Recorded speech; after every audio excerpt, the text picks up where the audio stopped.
I may have decades of experience in romantic relationships, but older does not necessarily mean wiser, believe it or not, when it comes to our love lives. Nationally renowned psychotherapist B.B. Cohen is here with the 3 secrets on how never to make a mistake with your love life again. Wow, you're just in time. I'm so glad to be Where here. were you a year ago? Where was I when I started off dating 1,000 years ago? So what do we do wrong? Okay, I have good news. Good news. Good. Okay, first of all, we need to be in a really good place ourselves. We need to deal with the depression and the anxiety and the panic attacks and our hatred toward our parents and our ex. Otherwise, if we don't, we are never going to be able to have a good relationship with anybody. Who wants all this baggage?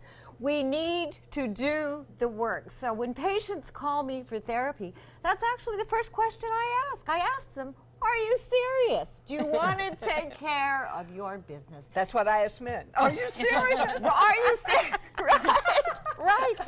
So what are the 3 steps that we can take that we can make our love lives better?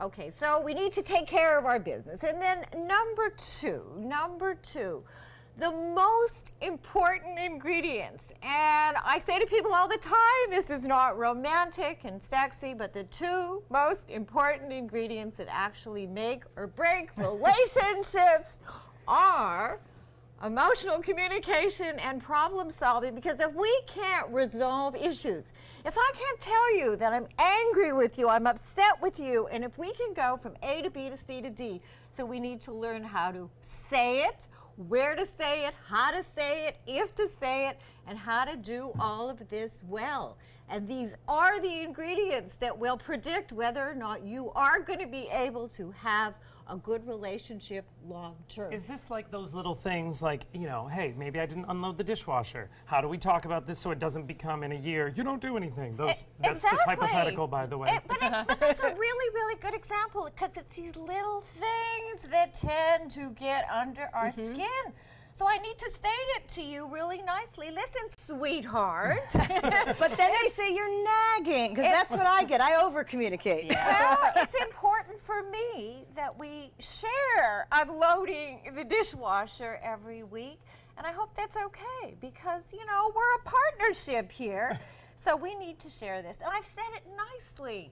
And I haven't complained, and I'm really hoping that you hear what I've said and that you're going to follow through with some action. You know what Joey would say? May I invite you to unload the I have a dishwasher? very passive-aggressive way around, but I can see where that is not, you know, that doesn't work. So you No. have to hear people as well, right, if they're going to share with you. Exactly, and you've got to be direct. And if there's an important issue, what you need to do is say, sweetheart, I have something really important to talk with you about. Is this a good time? You're not going to want to do this if you're running out the door to go to work or before you're going to go to sleep. So I advise patients and people to make a date to talk about the issues. And if you have a number of issues, you should prioritize your issues. And with my patients, we don't go to issue number 2 until there's resolution with issue number 1. So it's about not keeping things inside, not avoiding, not denying, not hitting the dog. So, all right, so we have first tip was to Get take care your of own baggage. self. Take care of your own self. Clean. Yes. Second is communicate well. And What's number And 3? it's a learning curve. And okay, number 3 is the assessment process, which is based on my research and my book. Now, people have to understand that you are not going to be able to evaluate whether somebody is good for you or bad for you in a week or in a month. In fact, the reality was, and I was really, really surprised about this, is that it takes close to a year to find out who somebody is or somebody is not, unless it's very, very clear that you have to exit the relationship. Because, for example, deal breakers, verbal abuse of any kind, emotional abuse of any kind, sexual abuse, substance abuse, and also sexual incompatibility. So you have to have your eyes and ears open, and it is a process. It is a process. But we, unfortunately, we can't fast forward the process. You've got to play it all out. It's kind of like a tennis match. You have to play out the points, and you have to be really honest with yourself. And if you're feeling needy and lonely and desperate, you're going to really not be able to see the reality of the relationship. And if we don't, we're really going to find ourselves in a lot of trouble.